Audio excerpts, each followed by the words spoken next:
Phone etiquette question for you now. They say manners cost you nothing, but at one coffee shop in Norwich, they could cost you your drink. Yes, its owner is refusing to serve any customer who places an order while talking on a mobile phone. So should people hang up before they queue up?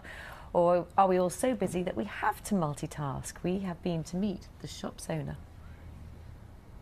Little Red Roaster is a bit of an upmarket market stall.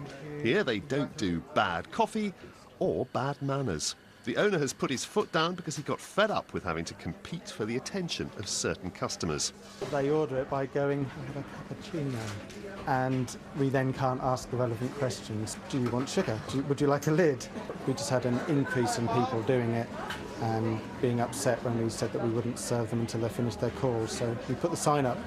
It seems most of his clientele think he's absolutely right. I think it's a really good idea. I think I've worked in pubs before and it's quite rude when you're kind of talking to customers and making eye contact and then suddenly the phone goes or they're on the phone talking to you. Everybody's got a mobile phone, so you just tend to get sort of sidelined and the mobile phone becomes a priority, whereas actually it should become the secondary issue. If people on the stalls did it to the customer, then the customer would probably walk off.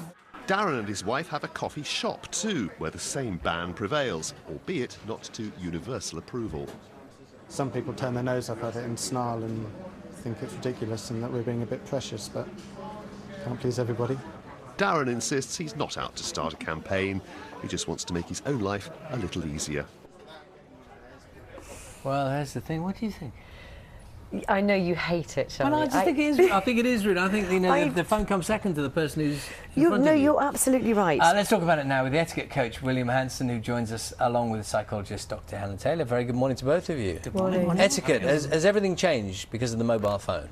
Everything has. We have all this new technology in our lives, not just mobile phones, things like Facebook, Twitter, emails, and we need to become accustomed to them as society. Things like table manners have been around for years. We've been eating at tables for donkey's years. Mobile phones, Twitter, things like that, social networking have come in relatively recently, and we're still finding our feet.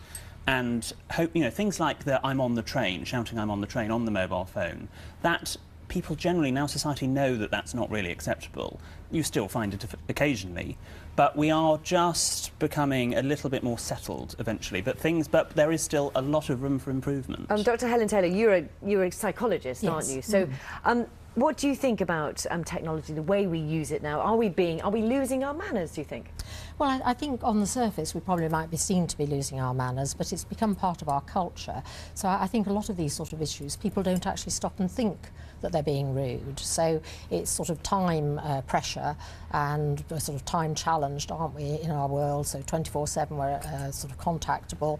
It's multitasking, so we're sort of chatting on the phone and having a cup of coffee at the same time. So I don't think initially people necessarily think they're being rude, but of course if we defamiliarise it somewhat, we are, aren't we? Because it is possible, yes, it is possible to do those two things at the same time. It is possible to order a coffee and be on the phone at the same time. But the question is whether you can do them both well and be polite to both people, the person who's on the phone and also the person who's in front of you. Yes, you've almost got to prioritise. Do you want coffee or do you want work? Let's say an important work phone call comes in just as you get to the queue at the front of the queue at the coffee shop.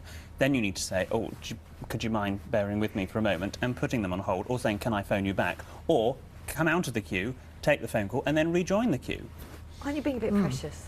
No, because if I'm serving, if I'm a shop assistant and I'm serving, I want to, OK, I don't need to have a long conversation with the person that I'm serving the coffee to or whatever it is, but they should give me the respect, and similarly I should give them the respect of giving them my full attention. It does work both ways, doesn't it? Because quite a few people have already been in touch this morning saying exactly that. They go into shops sometimes and someone is permanently on the phone in the shop while serving you. Yes. Most irritating, I think, isn't it? Is it? Yes, I think it is. Do you require people in that situation? Do you say, "Do you mind, talking to me, or wouldn't say anything, but I'd measure it against what I was actually doing and what I wanted, sort of where I was.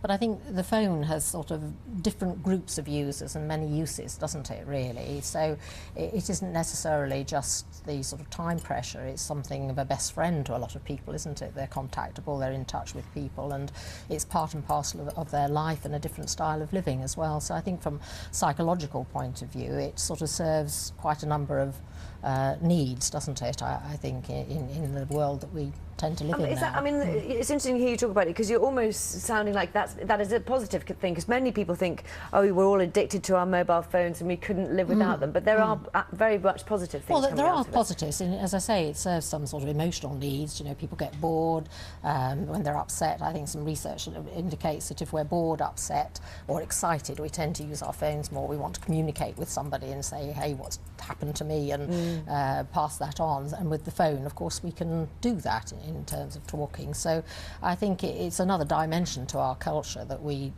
have incorporated, but I think there's still room for looking at how we behave and manners in this thing where the phone call comes in and people say, I really have to take that call.